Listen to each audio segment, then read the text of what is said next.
A very good evening, my dear Silent Rose family. Of late, I've been reading a beautiful book which captures the life story of Saint Francis of Assisi. And this book is called God's Pauper, and it's written by an author named Nikos Kazantzakis. Now, for today's reflection, I wanted to share with you a very beautiful thought that Saint Francis has shared on one of his journeys with one of his fellow brother friars. In this instance, Saint Francis was traveling along with another friar called Brother Leo, and both of them were traveling to go and preach the Word of God to as many people as they possibly could. But the interesting thing in this journey was that neither Saint Francis or Brother Leo had decided on a destination to which they were going to travel.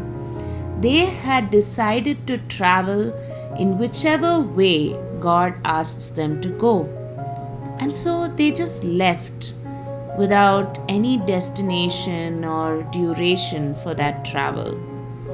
And at one point, Brother Leo was beginning to question, where exactly is this journey going? After a certain point, Brother Leo brought up this question with Saint Francis. Where exactly are we going? To which Saint Francis responded in such a beautiful way. This is what he said. He said, "How beautiful it is to forget who you are, what your name is, and to just give yourself up with confidence to the path of God's wind. That is true freedom. If someone asks you who is free, then the simple answer is that the man who is God's slave is the one who is free. All other freedom is bondage." My dear friends, what a beautiful thought that is. If we observe our day and age today, many youngsters, in the name of freedom or in the name of having their own choice or decisions to make, are engaging in such horrible, destructive habits or addictions like pornography or substance use or promiscuity. People of today's day and age are searching for freedom in the wrong place. The problem with all these freedoms that they experience in today's culture is that it is all part of a bondage. You are losing your identity, your health, everything which is God given to you. Instead, the best place to find freedom in its true form and essence is with Jesus Christ. If you open up your life to serve Him in any way He asks, He is a Lord who has died on the cross for you, so that you may be free from the bondage of sin. And that is exactly why Saint Francis is saying that to be a slave of Christ means to live a life of freedom. And this statement echoes so much truth.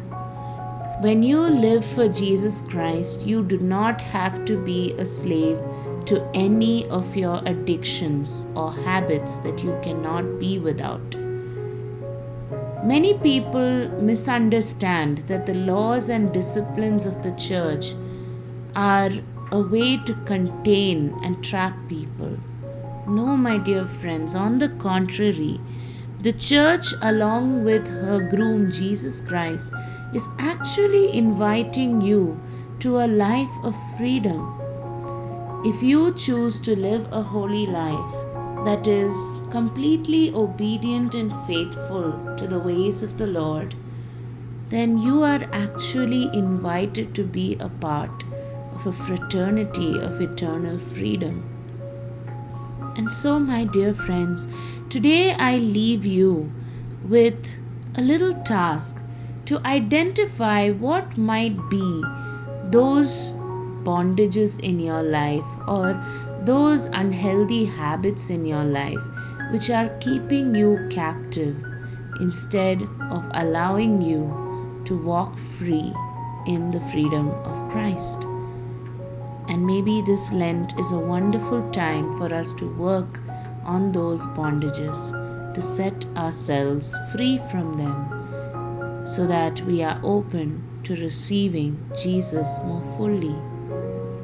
Have a blessed day, dear friends. God bless.